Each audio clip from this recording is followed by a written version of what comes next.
ஏழு ஜென்ம பந்தம் மனைவி என்பது, இதில் நீ வேறு நான் வேறு யார் சொன்னது?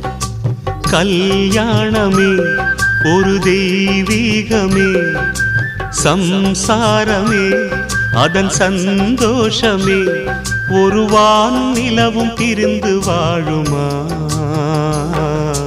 ஏழேழு ஜென்ம பந்தம் மனைவி என்பது, இதில் நீ வேறு நான் வேறு யார் சொன்னது?